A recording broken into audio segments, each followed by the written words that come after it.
పరిశుద్ధ గ్రంథం బైబిల్ తెరవండి. యెషయా గ్రంథం 66వ అధ్యాయం 22వ వాక్యం. నేను సృజింపబోవు క్రొత్త ఆకాశమును క్రొత్త భూమియు లయము కాక నా సన్నిధిని నిలుచున్నట్లు నీ సంతతియు నీ నామమును నా సన్నిధిని నిలిచియుండును. ఇదే యెహోవా వాక్కు.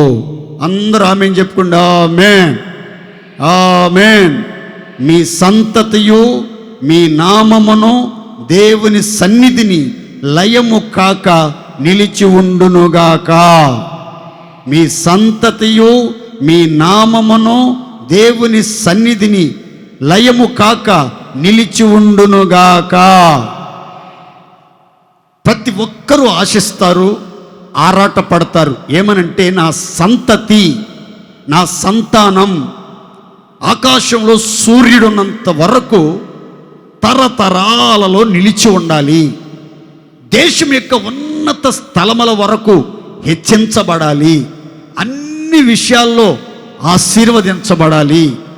ఆధ్యాత్మికమైనటువంటి అంతరిక్షాన్ని అనుభవిస్తూ అనేకులకు నా పిల్లలు మాదిరికరంగా సూచనలుగా ఉండాలి అని ఆశిస్తాం, కోరుకుంటాం. అయితే బైబిల్ చెప్తుంది, నీ సంతతి మాత్రమే కాదు, నీ నామము, నీ పేరు తరతరాలలో కొట్టివేయబడకుండా శాశ్వతంగా నీ పేరు నిలిచి ఉండేటట్లు దేవుని సన్నిధిలో నీ పేరు నిలిచి ఉంటుంది, నీ వంశం నిలిచి ఉంటుంది, నీ కుటుంబం నిలిచి ఉంటుంది. నీ సంతానం అంతా కొట్టివేయబడక, నిర్మూలపరచబడక, లయము కాక నిలిచే ఉండును, నిలిచే ఉండును అని సర్వశక్తి గల దేవుడు మాట ఇచ్చుచున్నాడు. మాట ఇచ్చిన దేవుడు సైన్యములకు అధిపతియగు దేవుడు. మాట ఇచ్చిన దేవుడు రోషం గల దేవుడు. మాట ఇచ్చిన దేవుడు ఎన్నడూ మాట తప్పని దేవుడు. దేవునికి స్తోత్ర. వాగ్దానాన్ని విశ్వసించి ప్రార్థన చేసుకుని చూడండి, మీ సంతానం అంతటిని దేవుడు రక్షించి సన్నిధిలో స్థిరపరచబోతున్నాడు. మీ పేరును దేవుడు స్థిరపరిచి పరిశుద్ధుల్లో ఎన్నటనటికి ఆశీర్వాదకరంగా నిలవబెట్టునుగాక. గట్టిగా చెప్పండి ఆమేన్. దేవుని యొక్క వాక్యంలో మీ సంతానం లయం కాకుండా, మీ పేరు లయము కాకుండా ఆయన సన్నిధిలో నిత్యము నిలిచి ఉండాలంటే మనం ఏం చేయాలో, ఎవరిని దేవుడు లయము కాకుండా కాపాడతాడో కొన్ని శ్రేష్టమైన విషయాలు మీతో చెప్తాను. చదువుకుందాం, చూడండి. మలాకి గ్రంథం 3వ అధ్యాయం 6వ వాక్యాన్ని చదువుకుందాం. యెహోవానైన నేను మార్పు లేని వాడను గనుక యాకోబు సంతతి వారైన మీరు లయము కాలేదు. చప్పట్లు కొడుతూ దేవుని మహిమపరుద్దాం. గట్టిగా గట్టిగా కొట్టాలి. గట్టి చప్పట్లు కొట్టి సంతోషంతో దేవుని మహిమపరుద్దాం. హల్లెలూయా హల్లెలూయా హల్లెలూయా. పరిశుద్ధ గ్రంథంలో రాయబడిన చక్కని మాట, యెహోవానైన నేను మార్పు లేని వాడను. యెహోవానైన నేను మార్పు లేని వాడను, మారని వాడను, నిన్న నేడు నిరంతరం ఒక్కటే రీతిగా ఉన్నవాడను, అనువాడను, సజీవుడను, జీవించుచున్నటువంటి దేవుడను నేను గనుక యాకోబు సంతతి వారైన మీరు, యాకోబు సంతానములో ఉన్నటువంటి మీరు, యాకోబు సంతతి వారని పేరు పెట్టబడిన మీరు, యాకోబు సంతతి వారని పిలవబడుచున్న మీరందరూ కూడా లయము కాకుండా నేటి వరకు కాపాడబడుతూ ఉన్నారు. దేవునికి స్తోత్ర. యాకోబు సంతతిని గురించి ఒక శ్రేష్టమైన మాట రాయబడింది అక్కడ. ఏమనంటే, యాకోబు సంతతి వారు లయము కాలేదు, నాశనం కాలేదు, నిర్మూలం కాలేదు. యాకోబు సంతతికి, యాకోబు వంశానికి, యాకోబు అనేక జాతి ప్రజలకు, దేవుని చేత ఏర్పరచబడినటువంటి ఆ వంశానికి, ఆ వంశములో, ఆ జాతిలో పుట్టినటువంటి సంతానానికి ఎన్నో ఆపదలు వచ్చేయండి, ఎన్నో ఉపద్రవాలు వచ్చేయండి, ఎన్నో విపత్తులు సంభవించాయి, ఎన్నో వినాశనకరమైనటువంటి మార్గాల్లో గుండా వాళ్ళు ప్రయాణాన్ని కొనసాగించారు. అయినప్పటికీ బైబిల్ చెప్తుంది, వారు లయము కాలేదు, లయము కాలేదు, లయము కాలేదు. కారణం, యెహోవానైన నేను మార్పు లేని వాడను. దేవునికి స్తోత్ర. యాకోబు సంతతి లయము కాకుండా కాపాడబడటానికి గల కారణం ఏంటంటే, యాకోబు సంతానములో వాళ్ళందరూ కూడా మార్పు లేని దేవుడైన యెహోవాని దేవుడుగా కలిగినటువంటి వారు. మార్పు లేని దేవుడైన యెహోవాని తమకు ఆశ్రయముగా కలిగిన వారు. మార్పు లేని దేవుని మీద ఆధారపడి జీవించిన వారు. మార్పు లేని దేవుని మీద ఆనుకుని అరణ్యములో యాత్ర చేసినటువంటి వారు గనుక వారు ఎన్నటికీ లయము కాకుండా, నిర్మూలం కాకుండా దేవుని చేత వాళ్ళు కాపాడబడ్డారు. ఈ వాగ్దానం నీ జీవితంలో ఫలించాలి. ఈ వాగ్దానాన్ని నీవు అనుభవించి ఆనందంతో దేవుని సన్నిధిలో మీ సంతానం లయము కాకుండా నిలిచి ఉండాలి. నీ పేరు లయము కాకుండా నిలిచి ఉండాలి అనంటే, నీవు ఆరాధించుచున్న దేవుడు, నీవు వెంబడించుచున్న దేవుడు, నీవు ప్రార్థన చేయుచున్న దేవుడు, నీవు ఆశ్రయించిన దేవుడు, నీవు ఘనపరుచుచున్న దేవుడు ఎవరో పూర్తి గ్రహింపు, పూర్తి అవగాహన ఎవరైతే కలిగి ఉంటారో వారి దగ్గరికి నాశనం పొరపాటున రానే రాదు. దేవునికి స్తోత్ర. గట్టి చెప్పండి హల్లెలూయా. బైబిల్లో యేసుక్రీస్తు వారు చెప్తాడు, దొంగతనము, హత్య, నాశనం చేయటానికి వస్తాడు కానీ మరి దేనికి రాడు. కానీ మంచి కాపరి తన గొర్రెలను సంరక్షించడానికి, తన గొర్రెలకు జీవమిచ్చుటకు, ఆ జీవము సమృద్ధిగా అనుగ్రహించుటకే వచ్చాడు అని చెప్తున్నారు. కనుక మన మంచి కాపరిని మనం కలిగి ఉన్నాం. మన మంచి కాపరి మనకు జీవమిస్తాడు, సమృద్ధి జీవమిస్తాడు. మన మంచి కాపరి వెలుపలికి నడిపించినప్పుడల్లా మనకు ముందర నడుస్తాడు, మార్గాలన్నీ సరళపరుస్తాడు, పచ్చిక గల చోట్ల మనల్ని పరుండజేస్తాడు, శాంతికరమైన జలముల యొద్దకు నడిపిస్తాడు, మన ప్రాణానికి సేదతీరుస్తాడు. గాఢాంధకారపు లోయల్లోకి వెళ్ళినా మనం భయపడకుండా వెన్ను తట్టి ధైర్యపరిచి నేనున్నాను అని ఆదరిస్తాడు, కృపాక్షేమాలతో నడిపిస్తాడు. కనుక మన దేవుడు మార్పులేని దేవుడు, నిన్న నేడు నిరంతరం ఏకరీతిగా ఉన్నటువంటి దేవుడు, సజీవుడైన దేవుడు, చూచుచున్న దేవుడు, వినుచున్న దేవుడు, సమస్తమును ఎరిగిన దేవుడు, అందరినీ ఎరిగినవాడు, ఆంతర్యములను ఎరిగినవాడు. ఆయన మారడు. యుగాలు మారినా, జగాలు మారినా, మనుషులు మారినా, మనుషుల్లో ఉన్న మమతలు మారినా మారని దేవుడు, మార్పు లేని దేవుడు, జీవించుచున్న దేవుడు, సజీవుడైన దేవుడు, మనం ఆరాధిస్తున్న నజరేయుడైన యేసు. దేవునికి స్తోత్రం. నేను ఆల్ఫా ఒమేగా, మొదటి వాడను కడపటి వాడను, ఇదిగో మృతుడనైతిని గాని యుగ యుగములో జీవించుచున్నాను. దేవునికి స్తోత్ర. లోక కళ్యాణం కొరకు రక్తాన్ని చిందించి ప్రాణాన్ని క్రయధనంగా సమర్పించి సమాధిలో పెట్టబడి తాను చెప్పినట్లే 3వ రోజు మృత్యువును జయించి సమాధి గుండెను చీల్చి తిరిగి లేచి అనేక మందికి అగపడ్డాడు. ఆయన ఉనికిని చాటుతూనే ఉన్నాడు. ఆయన ప్రజల మధ్యలో పరిశుద్ధాత్మ ద్వారా నివసించుచు వారితో ఉండి అఖండ విజయోత్సవాలతో నడిపించుచున్నటువంటి దేవుడు. ఆయన నిన్ను ఎన్నడూ విడవడు, ఏ మాత్రము ఎడబాయడు. ఆయన నీతో ఉంటాడు, నీలో ఉంటాడు, జీవిస్తూనే ఉంటాడు.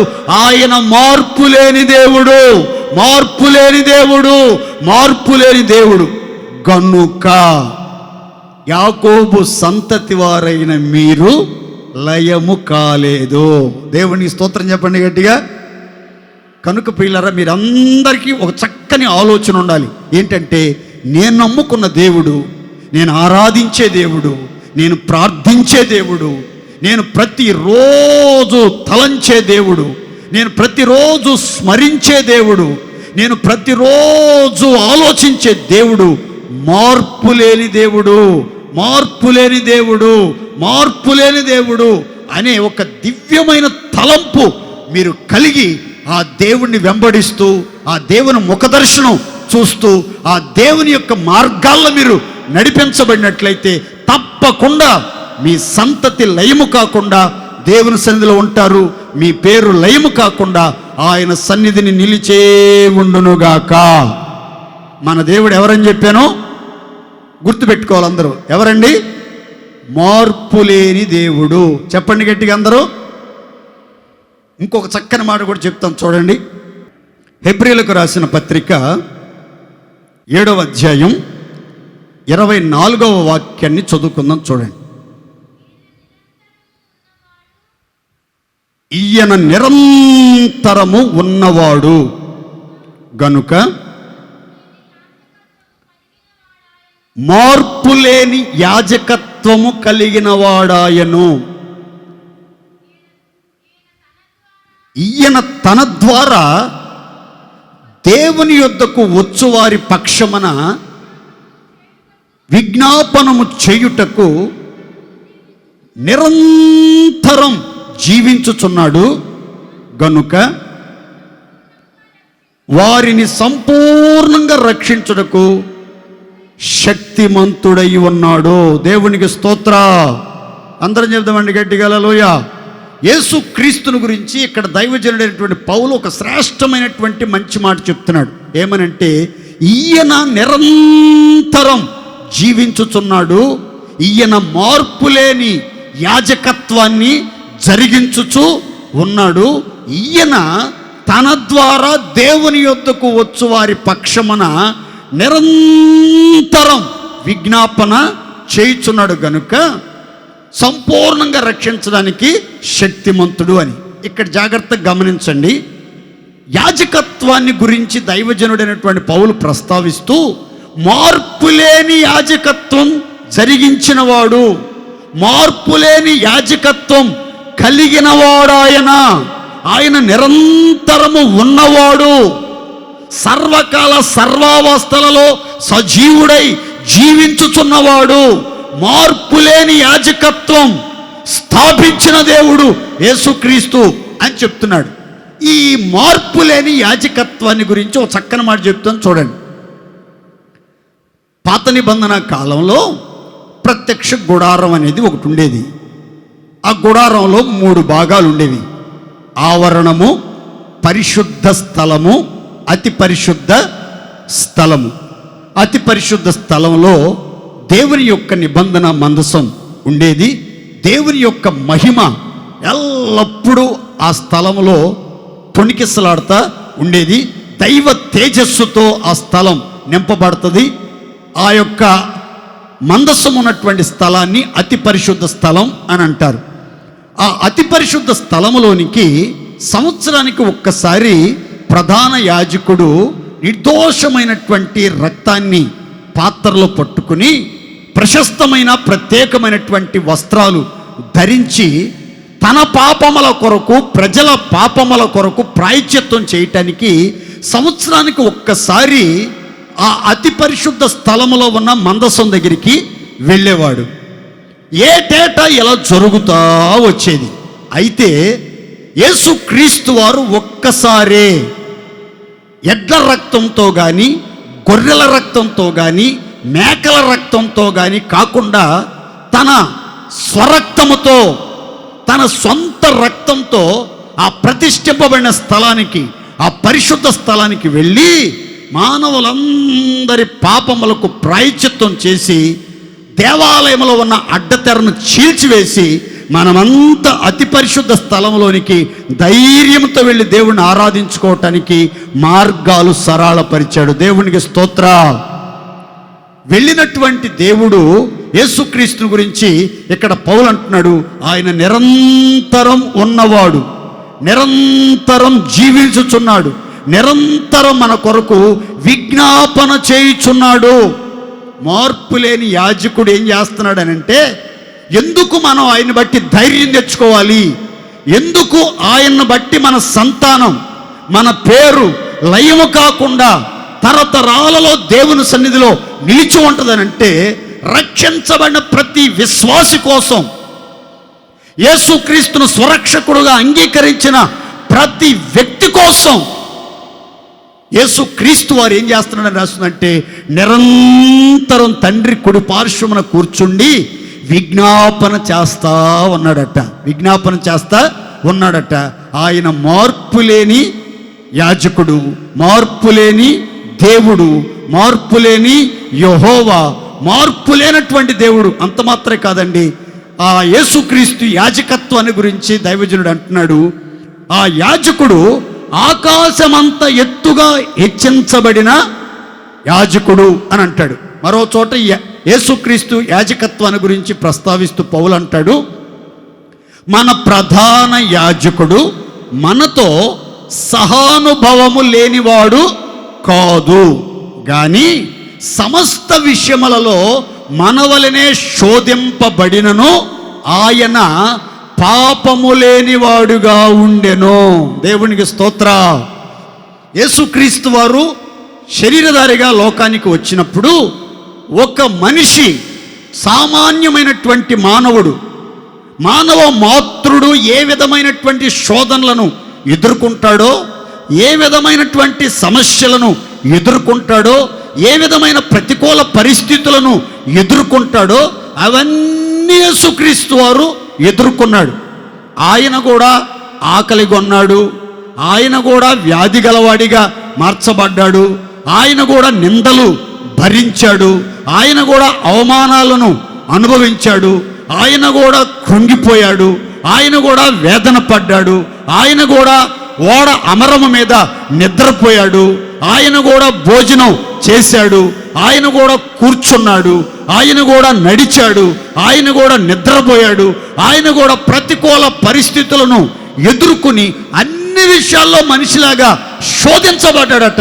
విచిత్రం ఏంటంటే, ఆయన ఎన్ని రీతులుగా శోధించబడినా ఆయనలోనట ఏ పాపము లేదు. దేవునికి స్తోత్ర. అలాంటి ప్రధాన యాజకుడైనటువంటి యేసుక్రీస్తు వారిని మనం దేవుడుగా కలిగి ఉన్నాం. ఆయన ఆకాశమంత ఎత్తుకు హెచ్చించబడిన దేవుడైనప్పటికీ, భూమి ఆకాశములను సృజించిన సృష్టికర్త అయిన దేవుడైనప్పటికీ, ఆయన మనందరి కొరకు ప్రాణం అర్పించిన దేవుడైనప్పటికీ, ఆయన తన ద్వారా దేవుని యొద్దకు వచ్చు వారిని పక్షముగా విజ్ఞాపన చేయుటకు తండ్రి కుడిపార్శ్వాన కూర్చుని నిరంతర విజ్ఞాపన చేయొచ్చు మనలందరినీ కూడా రక్షించడానికి శక్తిమంతుడుగా, సమర్థుడుగా ఉన్నాడు. ఆయన పవిత్రుడు, నిర్దోషి, నిష్కల్మషుడు, పాపుల్లో చేరక ప్రత్యేకించబడిన ఇట్టి ప్రధాన యాజకుడు మనకు తగినవాడు, మనకు సరిపోయినవాడు. ఆయన ఎవరు అనంటే, మార్పులేని యాజకత్వం కలిగిన మహాదేవుడు, పరిశుద్ధ దేవుడు, రోషంగల దేవుడు, ఏ పాపము లేనటువంటి దేవుడు, యుగ యుగములలో తరతరములలో మార్పు లేని దేవుడు, మనం ఆరాధిస్తున్న దేవుడు. అందుకే బైబిల్ అంటుంది, నేను యెహోవాని, మార్పులేని యెహోవాను గనుక యాకోబు సంతతి వారైన మీరు లయము కాలేదు. ఏం కాలేదు? అందరు చెప్పండి గట్టిగా, ఏం కాలేదు? లయము కాలేదు.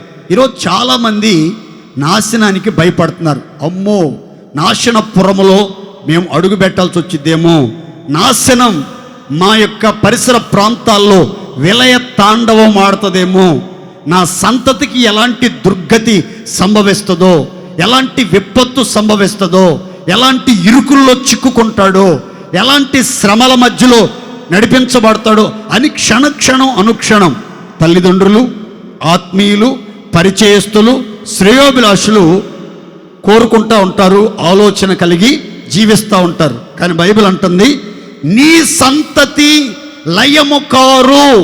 ఎంతవరకు అనంటే, నీవు ఆరాధించుచున్న దేవుడు, నీవు నమ్ముకున్న దేవుడు, నీవు వెంబడిస్తున్న దేవుడు, నీవు ప్రార్థించుచున్న దేవుడు, నిత్యము నువ్వు సేవించుచున్న దేవుడు, నిత్యము నువ్వు స్మరించుచున్న దేవుడు, మార్పులేని యెహోవా, మార్పులేని యాజకత్వం కలిగిన యెహోవా, నిరంతరం జీవించుచున్న దేవుడు, నిత్యము విజ్ఞాపన చేయుచున్న దేవుడు, అన్ని విషయాల్లో శోధించబడిన పాపము లేని దేవుడు అని గ్రహింపు, అవగాహన మీరు కలిగినప్పుడు మీరు కానీ, మీ సంతతి కానీ, మీ పేరు కానీ కొట్టివేయబడకుండా నిరంతరం దేవుని సన్నిధిలో నిలిచి ఉండునుగాక. అందరు చెప్పండి గట్టిగా ఆమేన్. ఈ యాకోబు సంతానం, యాకోబు సంతతి వారు లయము కాకుండా, నాశనము కాకుండా, నిర్మూలము చేయబడకుండా కాపాడబడటానికి యాకోబు సంతతిలో ఉన్నటువంటి విశిష్టతలు, ప్రత్యేకతలు ఏమై ఉన్నాయి? యాకోబు సంతతిలో ఏమి చూచి మార్పులేని దేవుడు, మారని దేవుడు, నిరంతరం యాజకత్వం కలిగి విజ్ఞాపన చేయుచున్న దేవుడు వారి వంశాన్ని, వారి సంతతిని, వారి జనాంగాన్ని లయం కాకుండా కాపాడుతా వస్తూ ఉన్నాడు అనే విషయాలు బైబిల్లో చాలా రాయబడ్డాయి. ఈ పూట ఒక్క మాటను మనం ధ్యానం చేద్దాం, చదువుకుందాం. చూడండి, మీకా గ్రంథం 5వ అధ్యాయం 7వ వాక్యం అండి. యాకోబు సంతతిలో శేషించిన వారు యెహోవా కురిపించు మంచువలెను, మనుష్య ప్రయత్నము లేకుండాను, నరుల ఆలోచన లేకుండాను, గడ్డి మీద పడు వర్షము వలెను ఆయా జనముల మధ్య ఉందురు. తలలపైకి చూడండి, ఓ చక్కని మాట మీకు వివరంగా అర్థమయ్యేటట్లు చెప్తాను, అందరూ గమనించండి జాగ్రత్తగా. ఇటు చూడండి, తలపైకి ఇక్కడ రాయబడిన చక్కని మాట చూడండి. యాకోబు సంతతిలో, యాకోబు సంతతి వారు అని పిలువబడుతున్నటువంటి వారిలో శేషించినటువంటి వారు అనగా మిగిలి ఉన్నటువంటి ప్రజలు, మనుగడను కొనసాగించుచున్న ప్రజలు, బ్రతికి బట్టగట్టి ఆయా జనముల మధ్యలో నివసించుచున్నటువంటి వారిని గురించి ఇక్కడ ఒక శ్రేష్టమైన మాట రాయబడింది. యాకోబు సంతతి వారిలో శేషించిన జనాంగమా, యాకోబు సంతానములో మిగిలి ఉన్నటువంటి పరిశుద్ధుల పరివారమా అని పిలువబడుతున్నటువంటి వారి గురించి రాయబడిన చక్కని మాట. యాకోబు సంతతిలో మిగిలిన ప్రజలంతా ఎలా ఉన్నారంటే, యెహోవా కురిపించు మంచు వలె కనబడుతున్నారట. దేవునికి స్తోత్ర. ఎలా ఉన్నారండి? నోరు చెప్పండి, ఎలా ఉన్నారు? యెహోవా కురిపించు మంచులాగా. దేవుడు ఆకాశము నుంచి మేఘాలను వంచి కురిపిస్తున్నాడు. చూడండి, ఆ మంచు కణముల వలె, ఆ మంచు కణముల వలె యాకోబు సంతానములో శేషించిన ప్రజలంతా దేవుడు కురిపించే మంచు ఎలాగైతే ఉంటుందో అలాగే యాకోబు సంతానములో మిగిలిన ప్రజలంతా కనబడుతున్నారట.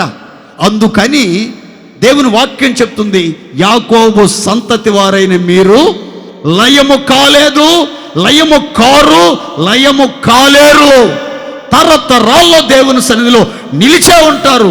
ఆకాశం ఉన్నంత కాలం, భూమి ఉన్నంత కాలం, తరతరాలలో మీ సంతానం, మీ పేరు నిలిచి ఉండాలంటే బైబిల్ చెప్తుంది మీరు యాకోబు సంతతి వారిగా మార్చబడాలి, యాకోబు సంతతి వారని పిలవబడాలి. యాకోబు సంతతిలో ఉన్నటువంటి విశేషత, విశిష్టత ఏమిటి అని అంటే బైబిల్ చెప్తుంది, యెహోవా కురిపించిన మంచులాగా యాకోబు సంతతి వారు కనబడుతున్నారు. ఆ ఒక్క మాట చెప్పండి, ఆ మాట మీద మీకు ప్రాముఖ్యమైన విషయాలు చెప్తాను. దయచేసి అందరు నోరు తెచ్చి చెప్పండి, ఎట్లా ఉన్నారు యాకోబు సంతతి వారు? కొంచెం గట్టిగా చెప్పండి. యాకోబు సంతతి వారు ఎలా ఉన్నారు? యెహోవా కురిపించు మంచు వలె ఉన్నారు. ఎలా ఉన్నారు? యెహోవా కురిపించు మంచు వలె ఉన్నారు. అందుకని యాకోబు సంతతి వారైన మీరు లయము కాలేదు. దేవుడు కురిపించే మంచు ఎలా ఉంటుంది? అదే రీతిగా యాకోబు వంశస్థులందరూ, యాకోబు కుటుంబీకులందరూ, యాకోబు సంతతి వారంతా కూడా ఆ మంచులాగే ఉన్నారట. మంచులాగే ఉన్నారు. ఈ దేవుడు కురిపించే మంచులో ఉన్నటువంటి ప్రత్యేకతలు 3-4 మాటలు మీకు వివరంగా చెప్తాను. మీరు కూడా అలా ఉన్నారనుకోండి, మీరు, మీ సంతానం, మీరు, మీ పేరు లయము కాకుండా నిత్యము దేవుని సన్నిధిలో ఉండునుగాక. గట్టిగా చెప్పండి ఆమేన్. దేవుడు కురిపించే మంచు ఎలా ఉంటుందో చెప్తాం, చూడండి, చదువుకుందాం. చూడండి, 147వ కీర్తన 16వ శరణం. బూడిద వంటి మంచు కణములను చల్లువాడు ఆయనే. తలలపైకెత్తి చూడండి. ఇక్కడ మంచు గురించి రాయబడినటువంటి ఒక ప్రత్యేకమైనటువంటి మాటను మీకు వివరంగా చెప్తాను. దేవాది దేవుడు ఆకాశము నుండి హిమమును కురిపించుచున్నాడు. మేఘముల మీద నుంచి హిమము కురిపించుచున్నాడు. మంచు కణములను చల్లువాడు, మంచు కణములను ప్రోక్షించువాడు, మంచు కణములను కుమ్మరించువాడు, కురిపించువాడు ఆయనే అని రాయబడింది. ఎలాంటి మంచు కణములను ఆయన కురిపిస్తున్నాడు అనంటే, మంచు గురించి ఒక ప్రత్యేకమైన మాట రాయబడింది. ఏమనంటే, బూడిద వంటి మంచు కణములను కురిపించువాడు యెహోవా. దేవునికి స్తోత్ర. గట్టి చెప్పాలి హల్లెలూయా. ఇక్కడ మంచుని ఎలాంటి మంచుతో చెప్తున్నాడంటే, కీర్తనాకారుడు బూడిద వంటి మంచు. చెప్పండి అందరు నోరేసి ఒకసారి గట్టిగా, అందరు చెప్పాలి గట్టిగా. ఏ మంచు? బూడిద వంటి మంచు కణాలను చల్లువాడు అంటే కురిపించువాడు అని అర్థం. ఈ మంచులో ఉన్నటువంటి ప్రత్యేకమైనటువంటి అనుభవం ఏంటంటే, బూడిద వంటి మంచు. ఏమిటి బూడిద? బూడిద వంటి మంచుగా మనం ఎప్పుడైతే దైవ దృష్టిలో కనబడతామో, ఆయా జనముల మధ్యలో బూడిద వంటి మంచు కణములుగా నివసిస్తామో, అప్పుడు నాశనము మన దగ్గరికి రాదు. ఎక్కడ ఉంటే అక్కడ సమృద్ధి జీవం, సమృద్ధి ఆశీర్వాదం, సమృద్ధిగా మేలు పొందుచు అన్ని విషయాల్లో మనం వర్ధిల్లుతాం. అలా వర్ధిల్లాలి, ఆశీర్వదించబడాలి, సమృద్ధి జీవముతో మనం కాపాడబడాలి అంటే మనలో ఏముండాలి అంటే, బూడిద వంటి మంచు కణములుగా మనం లోకానికి కనబడాలి. దేవునికి స్తోత్ర. ఒకరోజు అర్థమవటని చెప్తాను చూడండి. ఒకరోజు ఆకాశమందున దేవుడు భూతలానికి దిగి వచ్చి ఒక మనిషితో చాలాసేపు సంభాషించాడు. చాలాసేపు మాట్లాడాడు. ఇద్దరు బాగా మాట్లాడుకున్నారు. ఒక మనుషుడు తన స్నేహితునితో ఎలాగైతే సంభాషిస్తాడో, అలా దేవాది దేవుడు స్నేహితుడిలాగా అబ్రహాంతో మాట్లాడాడు. మాట్లాడి చాలాసేపు మాట్లాడుకున్న తర్వాత పరమాత్ముడు అంతర్ధానమై పరమనకు ఎగాడు. అబ్రహాం తన ఇంటికి వెళ్ళిపోయాడు. దేవుడు పరమనకు వెళ్తూ ఉండగా దేవుని మనసులో ఒక ఆలోచన వచ్చింది. అయ్యో, నా స్నేహితుడైన అబ్రహాంకి ఈ సంగతి చెప్పకుండా నేను ఎలా దాచిపెట్టగలను? ఈ ఒక్క విషయం కూడా చెప్తే బాగుండేది కదా అని మరలా వెనక్కి దిగొచ్చి, అబ్రహాం, నీతో ఒక సంగతి చెప్పటం మర్చిపోయినాయా? అదిగదిగో ఆ దూరంగా కనబడుతుంది కదా సొదొమ గొమొర్ర పట్టణం, ఆ జంట నగరాల యొక్క పాపం బహు ఘోరంగా కనబడుతుంది నా కన్నులకి. కనుక ఆ పట్టణాన్ని అగ్ని గంధకాలు కురిపించి సంపూర్తిగా కాల్చివేయబోతున్నాను, సంపూర్తిగా నాశనం చేయబోతున్నాను. ఆ పట్టణములో ఏక పచ్చ గడ్డి కూడా మొలవకుండా నిర్మానుష్యమైన ప్రదేశంగా మార్చివేయబోతున్నాను అని చెప్తూ ఉన్నాడు. చెప్తూ ఉంటే అబ్రహాం దేవునితో మాట్లాడటం మొదలుపెట్టాడు. ఏమనంటే, నీవు దుష్టులతో పాటు నీతిమంతులు కూడా నాశనం చేస్తావా? మై డియర్ ఫ్రెండ్, నా స్నేహితుడా, నా ప్రియ స్నేహితుడా, దుష్టుల్ని నాశనం చేయి, దుర్మార్గుల్ని నాశనం చేయి, పాపుల్ని చంపేయి, భక్తిహీనులు చంపేయి, అపరాధ భావం కలిగిన వాళ్ళని చంపేయి, మనసులో విరోధమైనటువంటి భావాలతో దుష్క్రియలు చేయొచ్చు, దుర్మార్గంగా సాహసించి విచ్చలవిడిగా ప్రవర్తించే వాళ్ళని చంపు. కానీ నీతిమంతుల్ని దుష్టులతో కలిపి ఎలా చంపుతావయ్యా బాబు? నువ్వు అలా చంపొద్దు, నా మాటను అని తెగించి సాహసించి అబ్రహాం దేవునితో మాట్లాడుతూ ఉన్నాడు.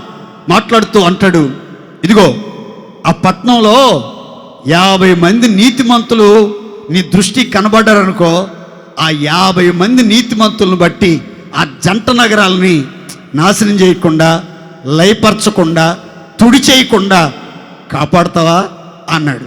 అంటే అబ్రహాం చూసి, సరే నువ్వు ప్రాధేయపడుతున్నావు గనక, నువ్వు బతిమాలుకుంటున్నావు గనక, నీ మనవి నాకు సంతోషాన్ని కలిగించింది. నిన్ను బట్టి ఆ 50 మంది నీతిమంతులు గనక కనబడితే ఆ పట్టణాల జోలికి నేను పోను, ఆ పట్టణాల మీదకి దుర్గతి రాదు, ఏ నాశనం ఆ పట్టణాల మీద కుమ్మరించబడదు అన్నాడు. అప్పుడు అబ్రహాము దేవునితో మాట్లాడుతూ ఒక ప్రత్యేకమైన మాట ఉపయోగించాడు. ఏమనంటే, నా ప్రభువుతో నేను మాటలాడ తెగించుచున్నాను, ఇదిగో ధూళియు బూడిద వంటి నేను నీతో మాటలాడ తెగించుచున్నాను. దేవునికి స్తోత్ర. అబ్రహాము దేంతో పోల్చుకుంటున్నాడండి తనను తాను? బూడిద. దేంతో పోల్చుకున్నాడు? చెప్పాలి, నోరు తెరిచి చెప్పాలి అందరు గట్టిగా. దేంతో పోల్చుకున్నాడు? బూడిద, దుమ్ము, ధూళితో పోల్చుకుని ప్రభుతో మాట్లాడుతున్నాడు. జాగ్రత్తగా గమనించండి, అబ్రహాము ఎవరు, ఏ స్థాయిలో ఉండి, ఏ స్థితిలో ఉండి దేవునితో ఆ విధంగా మాట్లాడుతున్నాడు అని అంటే, అప్పటికే అబ్రహాము గురించి బైబిల్ చెప్తుంది, అబ్రహాం దేవుని స్నేహితుడు. అబ్రహాం ఎవరి స్నేహితుడు అంటండి? చెప్పండి గట్టిగా, ఎవరి స్నేహితుడు? అబ్రహాం దేవునికే స్నేహితుడు. ఇంకో మాట రాయబడింది, అబ్రహాం అట ఆ రోజుల్లో మహారాజు అని పిలువబడ్డాడట. ఏ రాజు?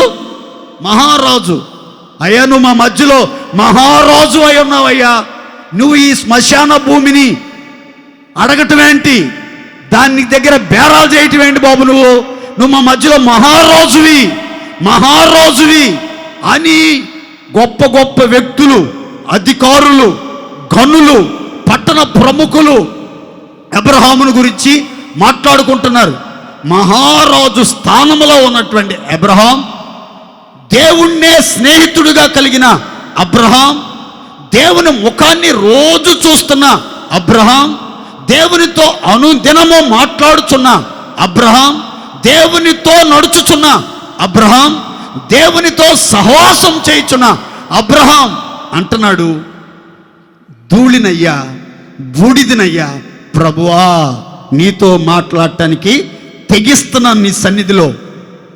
50 మంది కాకుండా ఒక 10 మంది తగ్గారనుకో, 40 మంది ఉంటే ఆ పట్టణాన్ని నాశనం చేయకుండా కాపాడుతావా?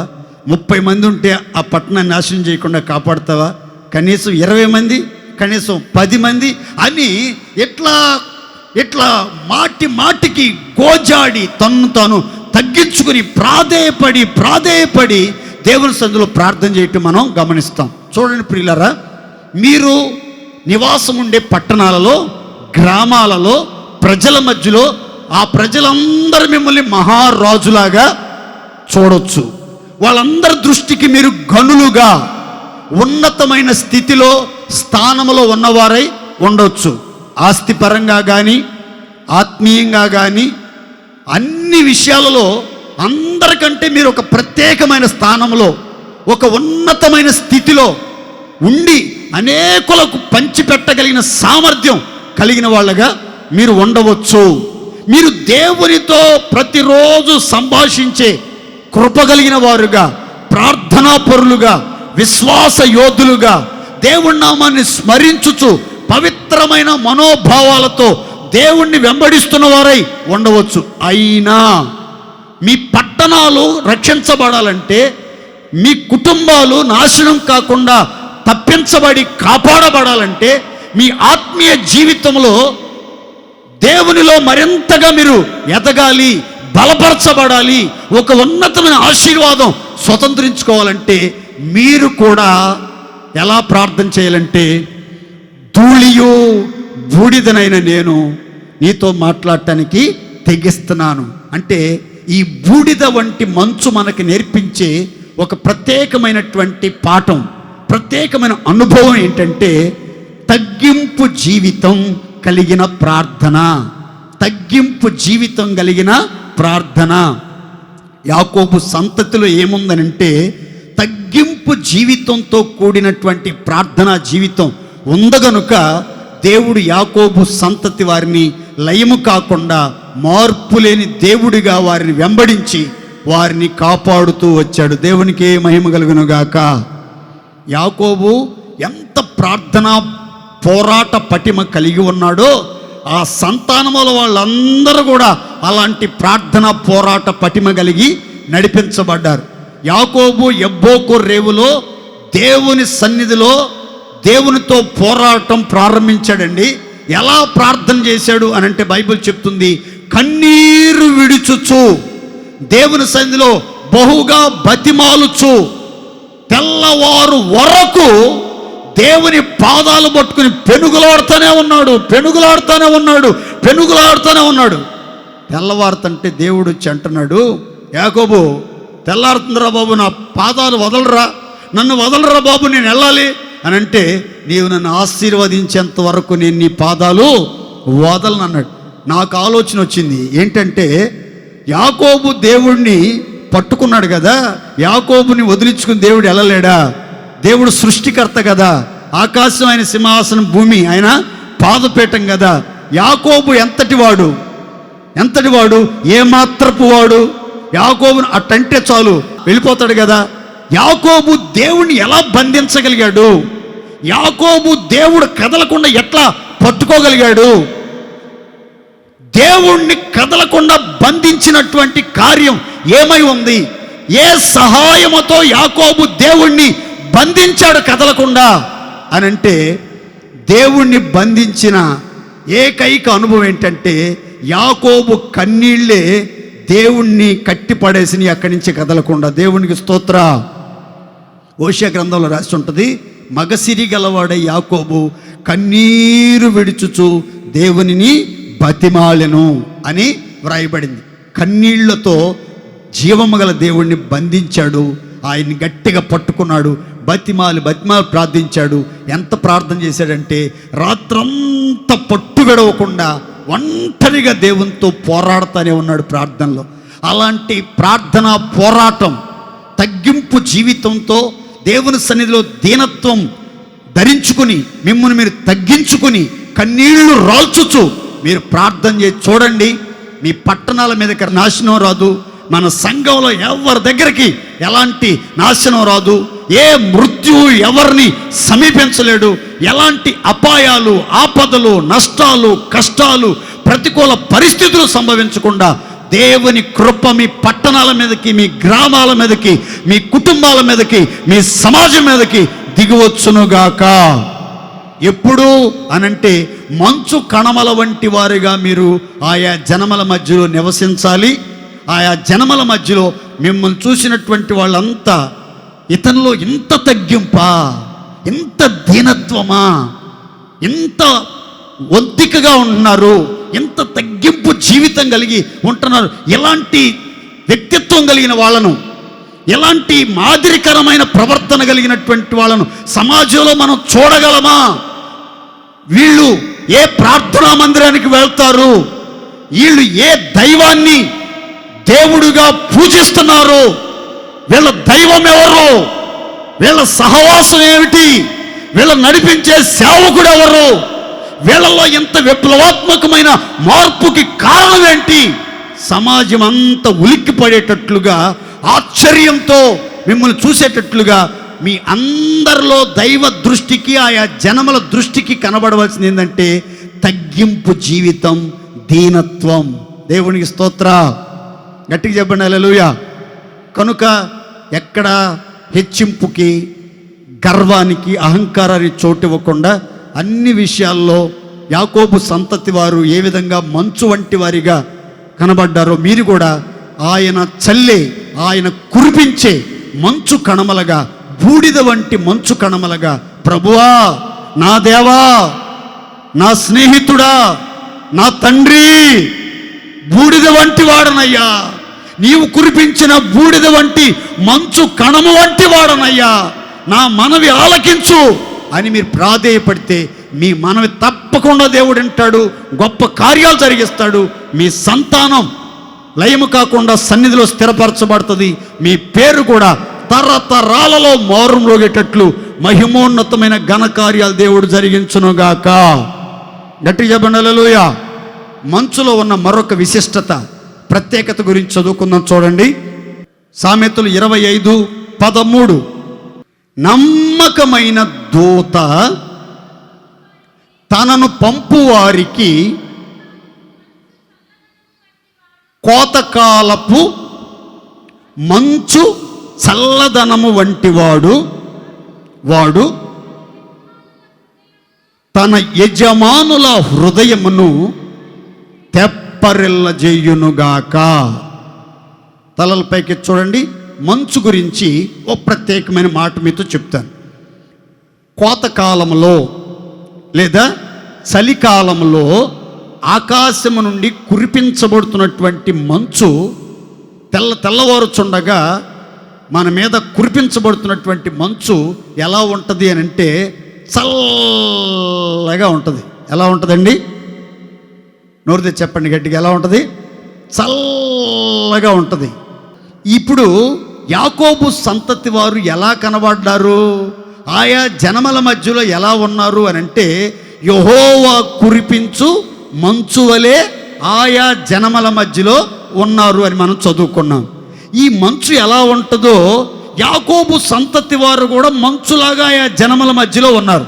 మంచు ఎలా ఉంటుంది అని అంటే మనం చదువుకున్నాం, చల్లగా ఉంటుంది. ఎలా ఉంటుంది? ఈ చల్లదనం నేర్పించే అద్భుతమైనటువంటి పాఠం ఏంటంటే, చల్లదనం దేనికి సాదృశ్యంగా ఉందంటే ఇక్కడ రాయబడి చూడండి. ఈ కోతకాలపు మంచు చల్లదనం అనేది దేనికి గుర్తుగా ఉందంటే, నమ్మకమైన దూత తనను పంపువానికి కోతకాలపు మంచు చల్లదనము వంటివాడు, అతడు తన యజమానుల హృదయమును తెప్పరిల్లజేయును. తన యజమానుల హృదయాన్ని తెప్పరిల్ల చేస్తాడు.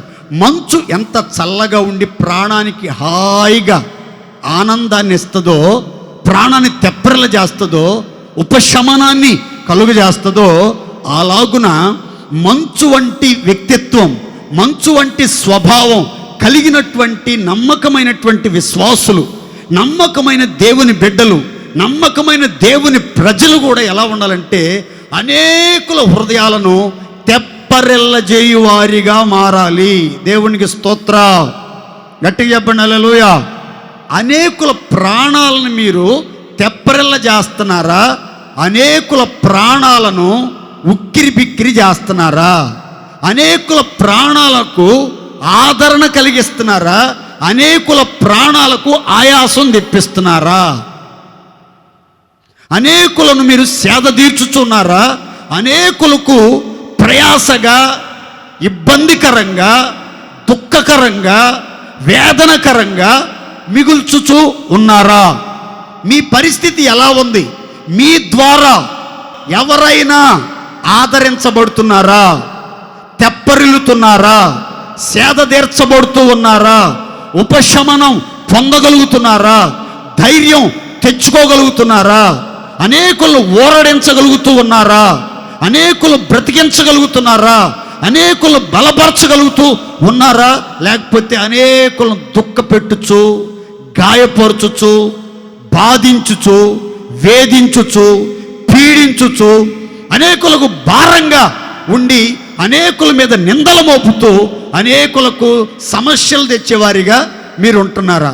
చూడండి, మీరు వేడి పుట్టించేవారిలాగా, మంట పెట్టేవారిలాగా మీరు ఉండకూడదు, చల్లబరిచే వాళ్ళలాగా మీరు ఉండాలి. దేవునికి స్తోత్రం.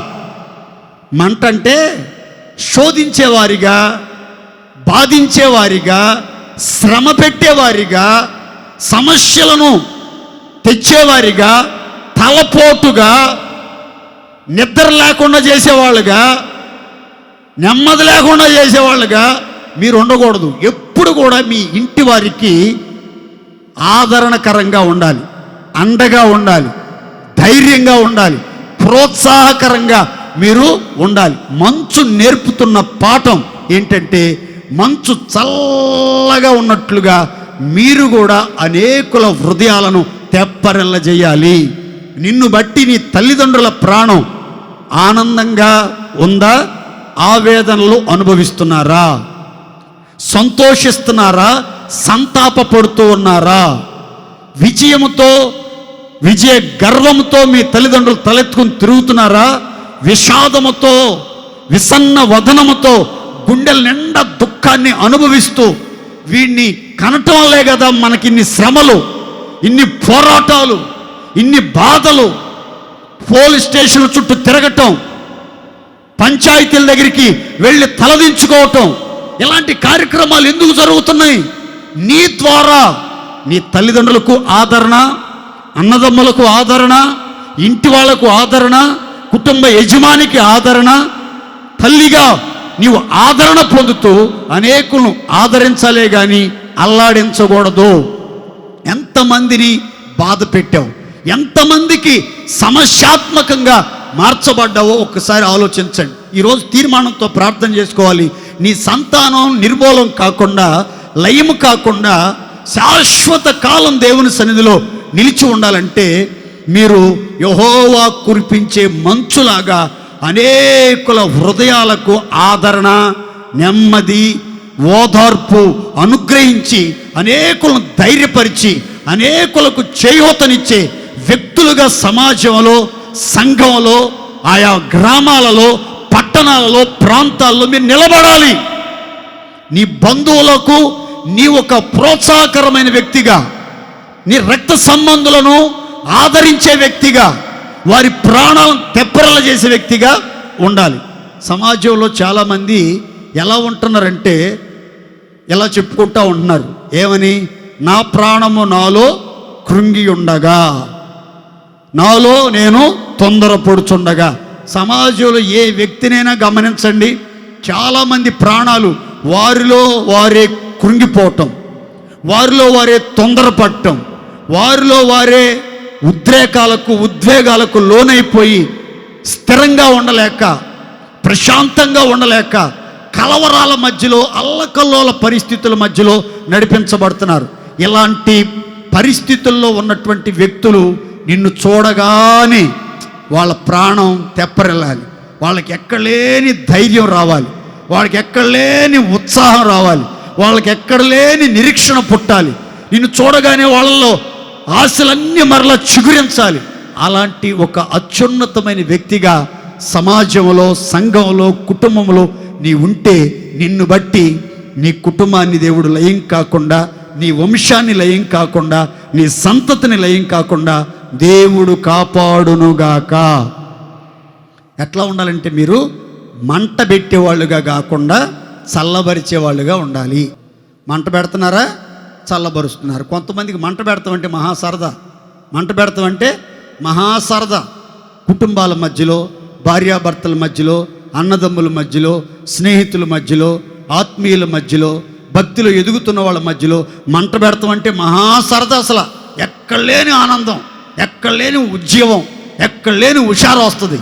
కానీ మంట పెడతానికి చాలామంది ఉన్నారు దుర్మార్గులు లోకంలో. మనల్ని దేవుడు మంట పెట్టే వ్యక్తులుగా ఉండాలని కోరుకోవట్లా. ఎలా ఉండాలని కోరుకున్నాడంటే మంటలు ఆర్పే చల్లని నీరులాగా, చల్లని మంచులాగా ఉండాలని కోరుకున్నాడు. దేవునికి స్తోత్రం. గట్టిగా చెప్పండి హల్లెలూయా. ఎలా ఉండాలట? మంటలార్పే మంచులాగా మనమందరము ఆయా జనముల మధ్యలో ఉందుముగాక. విశ్వాసంతో చెప్పుకోండి గట్టిగా ఆమేన్. 3వ మాట చదువుకుందాం, చూడండి. సామెతల గ్రంథం 19:12. రాజు కోపము సింహ గర్జన వంటిది, అతని కటాక్షము గడ్డి మీద కురియు మంచు వంటిది. తలల పైకి చూడండి. ఇక్కడ మంచు దేనికి పోల్చబడింది, దేనికి సాదృశ్యంగా వ్రాయబడింది ఈ వాక్య భాగంలో అనంటే, ఒక రక్షించబడిన వ్యక్తి యొక్క కటాక్షం, రాజు అని పిలువబడుతున్న రక్షించబడిన పరిశుద్ధుని యొక్క కటాక్షం, ఆ పరిశుద్ధులు చూపే కనికరం, ఆ పరిశుద్ధులు చూపే దయ, ఆ పరిశుద్ధులు చూపే జాలి, ఆ పరిశుద్ధులో ఉన్న మంచి స్వభావాలన్నీ మంచుకు పోల్చబడ్డాయి. ఒక రాజు గనక కోపపడ్డాడంటే రాజు యొక్క కోపము సింహ గర్జన వంటిది. అమ్మో, సింహం గర్జిస్తే 8 కిలోమీటర్లు కనబడిద్ది అంటండి. ఎన్ని కిలోమీటర్లు కనబడిద్ది? కొంతమందికి కోపం వచ్చి కోపంతో నరాలన్నీ బిగమట్టుకుని కనుక అరిశారంటే ఆ అరుపులు ఆ వీధంతా వినబడతాయి. ఆ ఇంట్లో ఉన్నటువంటి డేక్షాలు తపాళాలు అన్నీ కింద పడతాయి. మంచం మీద పడుకున్న వాళ్ళు కూడా ఊగి ఊగి కింద పడతారు. ఎందుకంటే అంత భయంకరమైన కోపం. నరాలన్నీ బయటకు వచ్చేస్తాయి, తల్లో గుడ్లన్నీ బయటకు వచ్చేస్తాయి, అసలే పెద్ద గుడ్లు. ఇంకా కోపం చూపించాడంటే, రౌద్రాన్ని ప్రదర్శించాడంటే ఇంకా బయటకు వస్తాయి. అంత పెద్ద పెద్ద గుడ్లు వేసుకుని, అంత పెద్ద పెద్ద అరుపులు, కేకలు. అమ్మో, బీపీ పెరిగిపోయింది అని అనుకుంటారు. కొంతమంది కోపం ఇక దానికి లిమిట్ ఉండదండి.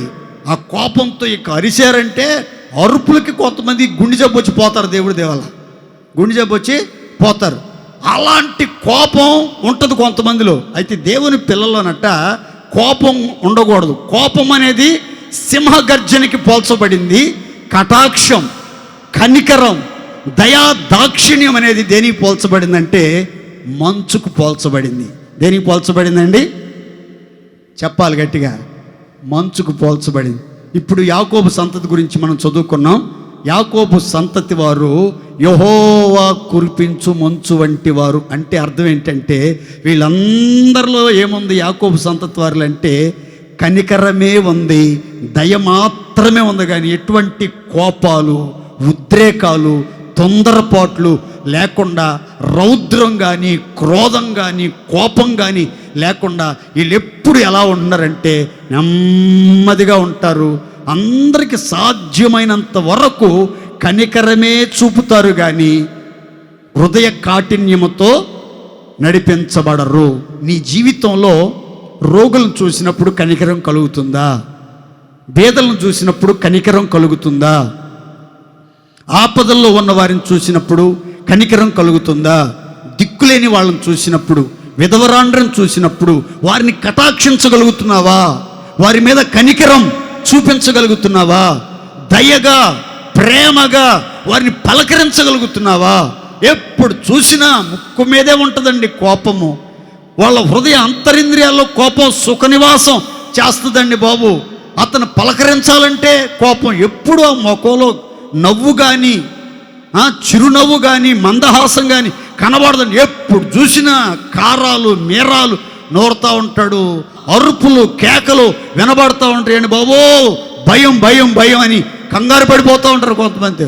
కొన్ని కుటుంబాల్లో పిల్లలు ఆఫీస్ నుంచి వచ్చిన వాళ్ళ డాడీ దగ్గరికి సంతోషంగా డాడీ డాడీ అని వెళ్తానికి కూడా భయపడతారు. ఎందుకంటే అంత సీరియస్గా ఉంటాడు, అంత కఠినంగా ఉంటాడు. పిల్లల మీద కూడా తన పిల్లలు కానట్లుగా వారి మీద కాఠిన్యం చూపుతూ ఉంటాడు.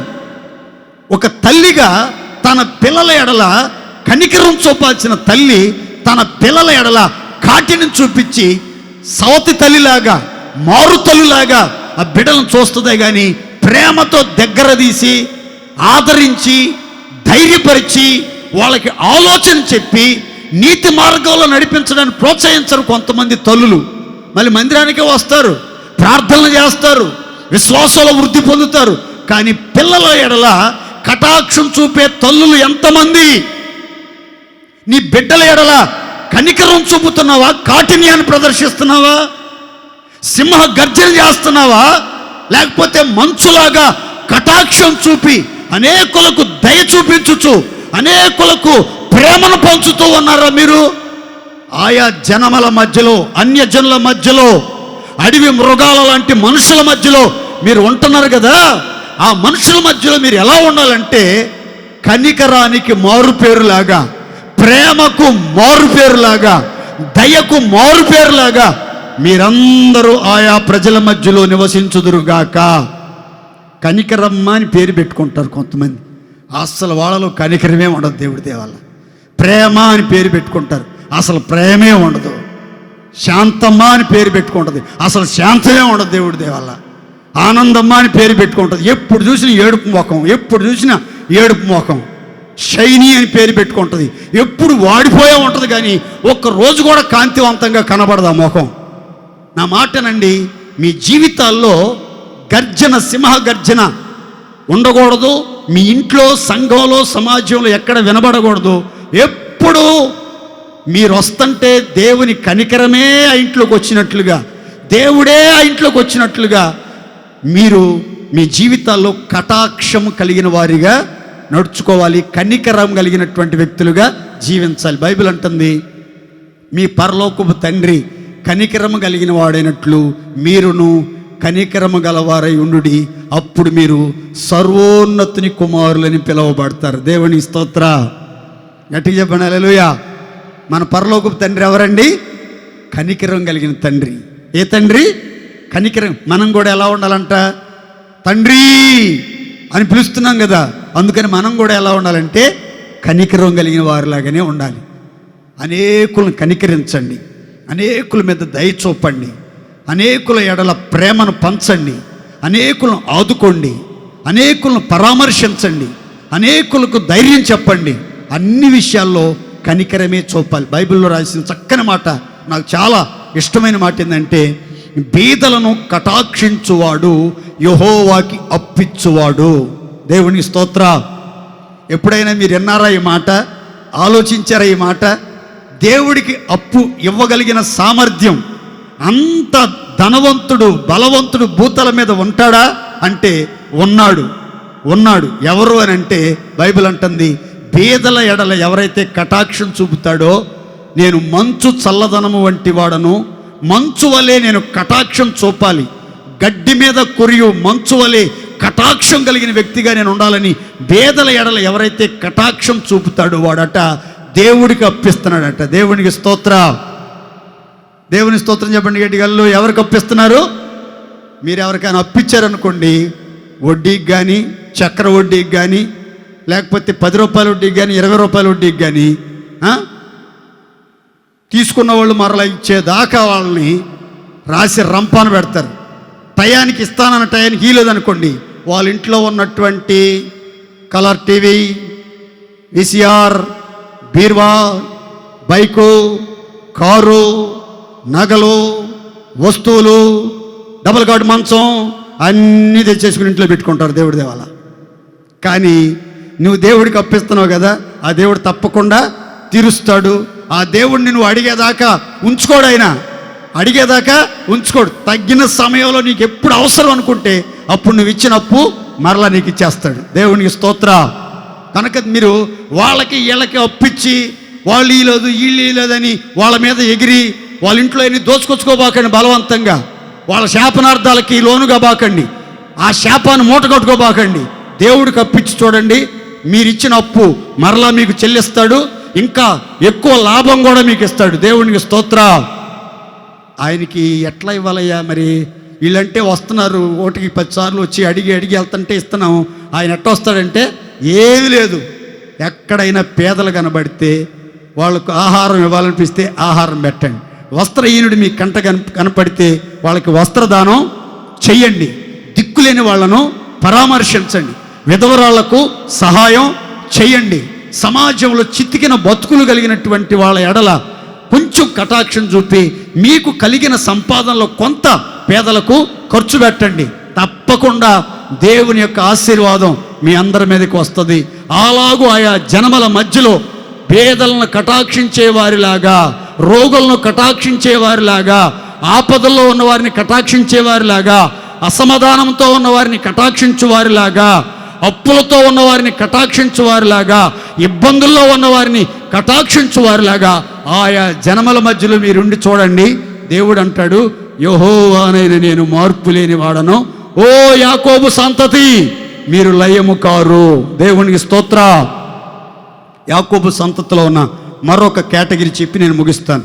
యెషయా గ్రంథం 26:19. నీ మంచు ప్రకాశమానమైన మంచు.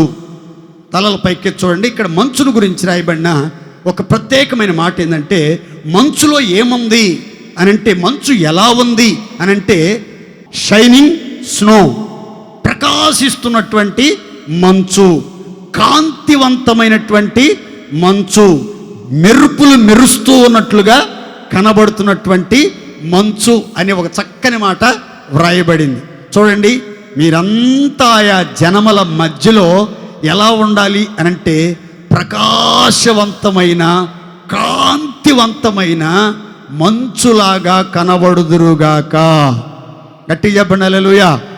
ఈ మంచు ప్రకాశించడానికి, ఈ మంచు కాంతివంతంగా కనబడటానికి గల కారణం ఏంటి అనంటే 110వ కీర్తన 3వ శరణంలో కీర్తనాకారుడు ఈ విధంగా చెప్తాడు, నీ యవ్వనస్తులలో శ్రేష్ఠులు పరిశుద్ధాలంకృతులై మంచు వలె అరుణోదయ గర్భము నుండి ఇష్టపూర్వకంగా నీ యొద్దకు వచ్చుచున్నారు. ఎవరు ప్రకాశించగలుగుతారు?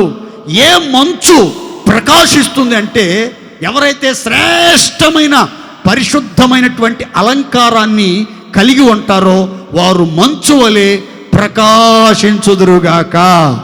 గట్టి చెప్పండి హల్లెలూయా. అలంకారం అంటే అందరికీ ఇష్టమేనండి. ఇదివరకు లేడీస్ మాత్రమే అలంకరించుకునేవాళ్ళు.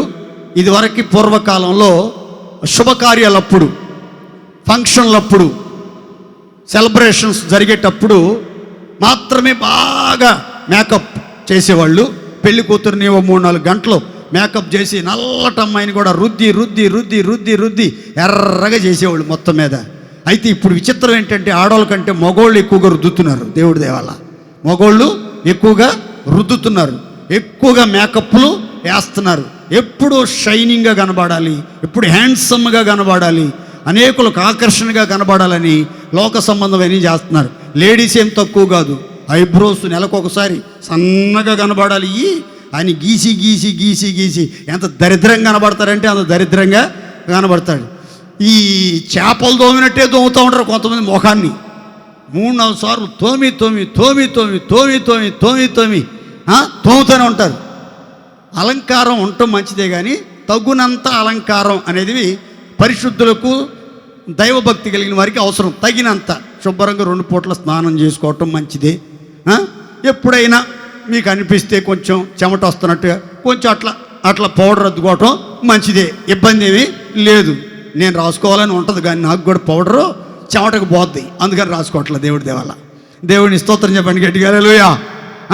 కనుక మంచిదే, కానీ ఓవర్గా మేకప్ వేసుకోవటం, అలంకరించుకోవటం అనేది చాలా ప్రమాదకరం. అయితే బైబిల్ చెప్తుంది, పరిశుద్ధమైన అలంకారం ధరించిన వాళ్ళు శ్రేష్ఠులు. వాళ్ళు మంచు వలె, ప్రకాశించే మంచు వలె అరుణోదయ గర్భములో నుంచి వచ్చుతున్నారు. దేవునికి స్తోత్రం. గట్టిగా చెప్పండి హల్లెలూయా. అరుణోదయ గర్భం అంటే యేసుక్రీస్తు. అరుణోదయ గర్భం అంటే ఏంటిది? లోకాసువార్తలో దైవజనుడు లోకా రాస్తాడు, పైనుండి మనకు అరుణోదయ దర్శనము కలిగెను. ఏ దర్శనం? ఆ అరుణోదయమైనటువంటి యేసుక్రీస్తు గర్భములో నుంచి వచ్చిన వాళ్ళంతా ఎలా ఉంటారంటే అరుణోదయపు కాంతిలాగా, అరుణోదయాన ఉదయించే సూర్యకాంతిలాగా స్వచ్ఛమైనటువంటి కాంతి కలిగి అందంగా కళకళలాడుతూ ఉంటారు. అలాంటి కాంతివంతంగా ఉండటానికి మనలో ఉండవలసిన అలంకారం ఏంటంటే శ్రేష్టమైన పరిశుద్ధ అలంకారం. దేవునికి స్తోత్రం. ఆత్మీయుల్లో ఉండాల్సిన పరిశుద్ధమైన అలంకారం ఏంటంటే, దైవజనుడు అయినటువంటి పేతురు అంటాడు, సాధువైనట్టు మృదువైనట్టు నైనా గుణమనే అక్షయ అలంకారము మీ అంతరంగంలో మీకు అలంకారముగా ఉండవలెను. ఇది దేవుని దృష్టికి మిగుల విలువగలది. దేవునికి స్తోత్రం. అంతరంగం అలంకరించబడాలి, పరిశుద్ధంగా అలంకరించబడాలి. ఎప్పుడు అంతరంగం పరిశుద్ధంగా అలంకరించబడినట్లు కనబడిద్దంటే అంతరంగంలో మృదుత్వం ఉండాలి, సాధుత్వం ఉండాలి, క్రూరత్వం ఉండకూడదు. మనలోకి క్రూరత్వం ఉండకూడదు. సింహాల్లాగా, పులుల్లాగా, ఎలుగుబంటుల్లాగా, సర్పాల్లాగా ఉండకూడదు. మనం ఎప్పుడు సాధువులాగా, మృదువుగా, మాటలు మృదువుగా, వ్యక్తిత్వం మృదువుగా, నడిచేటప్పుడు కూడా కొంతమంది చూడండి ఎంత మృదువుగా నడుస్తారంటే అంత చీమ చచ్చిపోద్దేమో నా కాలు కింద పడి అన్నట్టుగా నడుస్తారు.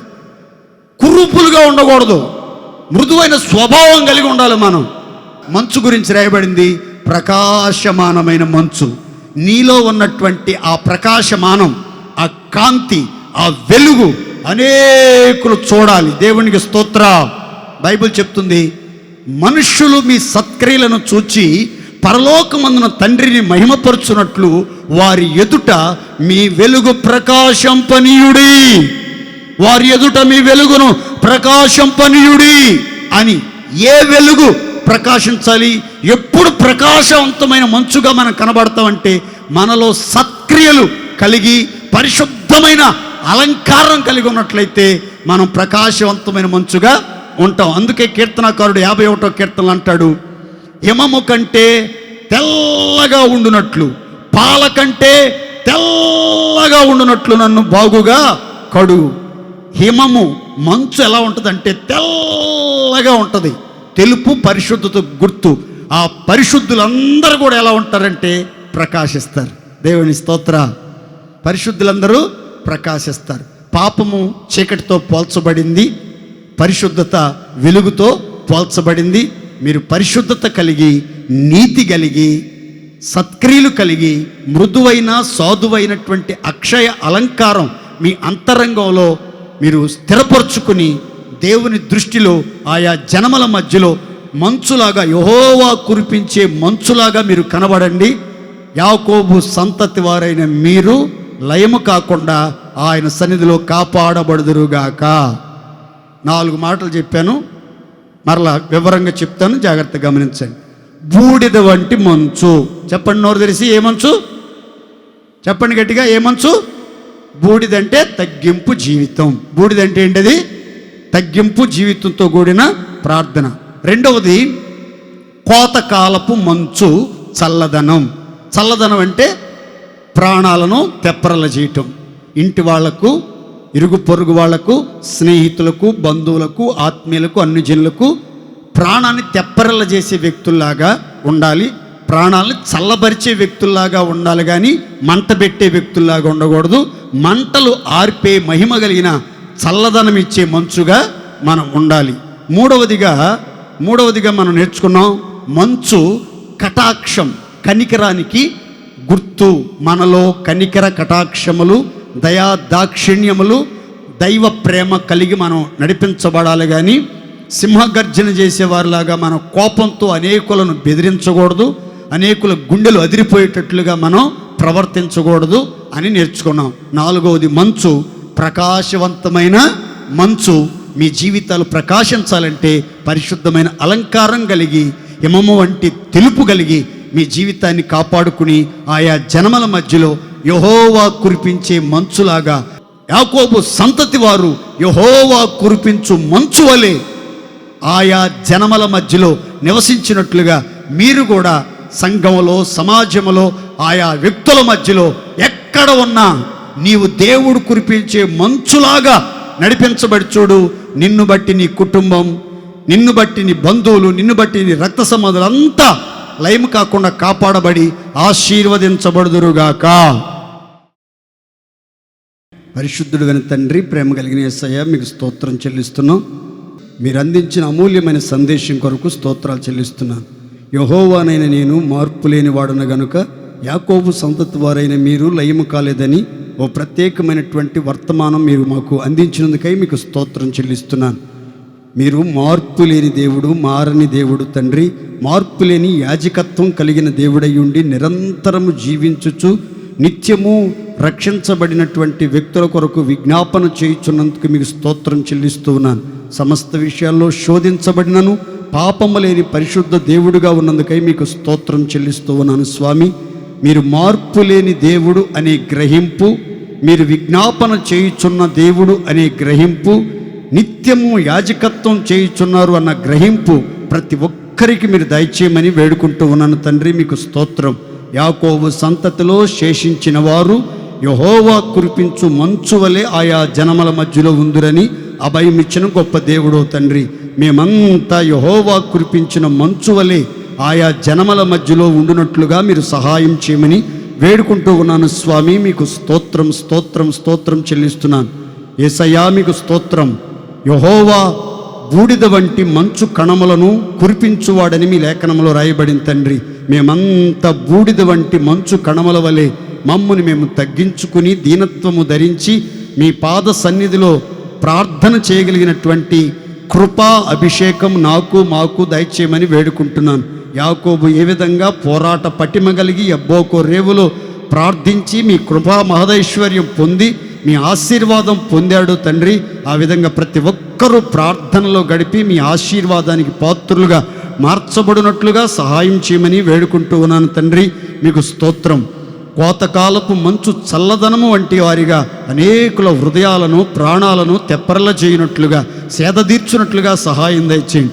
సంఘములో సమాజములో అనేక మంది కృంగిన మనసుతో తొందరపడుచు అయ్యా శ్రమల పాలై అనేకమైనటువంటి బాధలతో బంధకాలతో బలహీనతలతో విలవిల్లాడిపోతూ ఉంటుండగా అలాంటి మంటలను చల్లార్చగలిగినటువంటి మహిమ కలిగిన మంచు చల్లదనం నాలో మాలో మీరు కలుగజేయమని వేడుకుంటూ ఉన్నాను తండ్రి. మీకు స్తోత్రం చెల్లిస్తున్నానయ్యా. ఏ విధము చేతనైనా మీ బిడ్డలందరూ నా తండ్రి అనేకులను ఆదరించగలిగిన బిడ్డలుగా, అనేకులను ఓదార్చగలిగిన బిడ్డలుగా, అనేకులను బలపరచగలిగిన బిడ్డలుగా, అనేకులను ధైర్యపరచగలిగిన బిడ్డలుగా తీర్చిదిద్దమని వేడుకుంటూ ఉన్నాను తండ్రి. మీకు స్తోత్రం స్తోత్రం స్తోత్రం స్తోత్రం నాయన. నా తండ్రి మీ కార్యాలు నూతనపరచండి ప్రభువా. బిడ్డలందరిలో ఈ మాటలు నీరు కట్టి ఫలింప చేయమని వేడుకుంటూ ఉన్నాను తండ్రి. మీకు స్తోత్రం. మరి ముఖ్యంగా ప్రభువా మీ బిడ్డలు ప్రకాశమానమైనటువంటి మంచు వలె పరిశుద్ధమైనటువంటి అలంకారము కలిగి మృదువైన సాధువైనటువంటి గుణమనే అక్షయ అలంకారమును ధరించుకుని ముందుకు సాగునట్లుగా కృపదయ చేయమని వేడుకుంటున్నాను.